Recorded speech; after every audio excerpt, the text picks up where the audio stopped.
Welcome back to kitchen tip with Siri. So కరివేపాకు ఎండిపోతుందని చాలామంది పడేస్తూ ఉంటారు. సో చెట్టుకు తెచ్చిన కరివేపాకు ఇలా స్టోర్ చేసుకోవాలండి. ఎలాగో మనం వీడియో అలా అయితే స్టార్ట్ చేద్దాం రండి.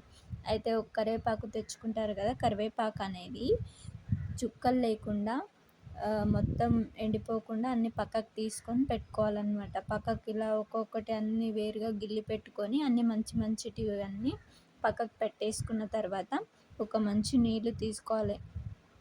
నీళ్ళు తీసుకొని అందులో కరివేపాకు ఏమింత డస్ట్ లేకుండా మనం అయితే క్లీన్ చేసుకోవాలన్నమాట. క్లీన్ చేసుకోవడానికి చాలా సులభంగా ఉంటుంది, ఆరోగ్యంగా కూడా ఉంటుంది. సో అవైతే పక్కకు తీసుకోవాలన్నమాట. దానికి కొంచెం కూడా నీరు ఉండొద్దండి. కొంచెం కూడా నీరుగా ఉంటే మురిగిపోతుందన్నమాట. సో ఇది ముందే వానాకాలం చలికాలం కూడా వస్తే మురిగిపోతుందన్నమాట. సో ఈ రెండు అయితే చాలా ఇంపార్టెంట్గా గుర్తుపెట్టుకోవాలన్నమాట.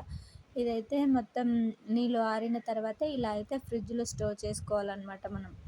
అంటే ఫ్రిడ్జ్లో ఎన్ని రకాలుగైనా స్టోర్ చేసుకోవచ్చు. ఇలాగైతే నేనైతే ట్రై చేశానండి, చాలా బెస్ట్ అనమాట. సో ఇలా స్టోర్ చేసుకోవడం అయితే, సో ఇలా అయితే స్టోర్ చేసుకోండి నేను చూపిస్తున్న విధంగా.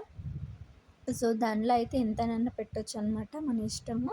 అందులో కాకుండా వేరే దానిలలో కూడా పెట్టుకోవచ్చండి. నేను చూపిస్తాను, మీరు వీడియోలో అయితే లాస్ట్ వరకు చూడండి, లైక్ కూడా చేయండి, వేరే వాళ్ళకు కూడా షేర్ చేయండి మర్చిపోకుండా, యూస్ఫుల్ అవుతుంది. అయితే నీరు లేకుండా మనం ఇందులో అయితే పెట్టుకోవాలన్నమాట. సో నేను మొత్తం కడిగేసుకొని ఫ్రిడ్జ్లో అయితే ఇలా స్టోర్ చేసుకున్నాను అనమాట. నేనైతే రోజు ఇలా కొద్ది కొద్దిగా తీసుకొని యూజ్ చేసుకుంటాను అనమాట. చాలా బెనిఫిట్ కూడా, మనకు తొందరగా తీసుకోవడానికి కూడా వీలుగా ఉంటుంది. అలాగే తర్వాత కూడా నేను ఇంకా ఎందులో స్టోర్ చేశానో చూపిస్తా.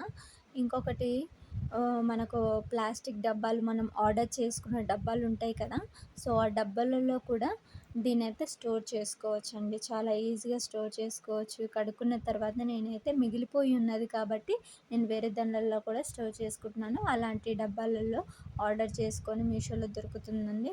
ఇలాంటి డబ్బాలలో స్టోర్ చేసుకొని పెట్టుకోవచ్చండి మనం మంచిగా. ఇలాంటి డబ్బాలు కూడా చాలా యూజ్ అవుతాయి. అవి పెట్టుకున్న తర్వాత మనం ఫ్రిడ్జ్లో అయితే స్టోర్ చేసుకోవాలన్నమాట. సో ఇలాంటి చిన్న చిన్న ట్రిక్స్ ఫాలో అవ్వండి, మంచిగా యూస్ఫుల్ అవుతుంది. సో ఇలా అయితే మనం పెట్టుకోవాలన్నమాట. చాలామంది ఏదో తెచ్చి అలాగే పెడుతుంటారు. సో అలా పెట్టడం కరెక్ట్ కాదు. సో వాటర్లో మనమైతే కడుక్కొని మరి ఇలా అయితే నీట్గా పెట్టుకోవాలన్నమాట. చాలా రోజులు ఉంటుంది.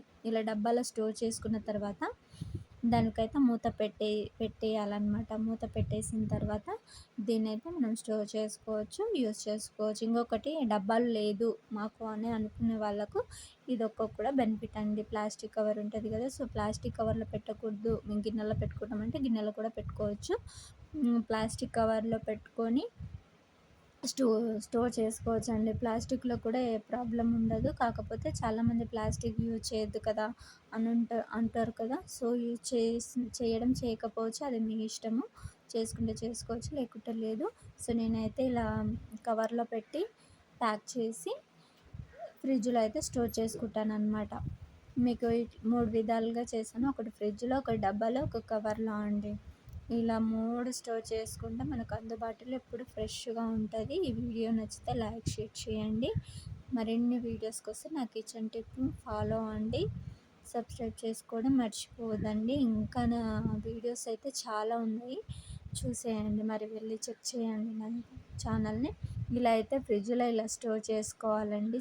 మరిన్ని కిచెన్ టిప్ వీడియోస్ కోసం నా ఛానల్ని సబ్స్క్రైబ్ చేసుకోండి. Thank you for watching.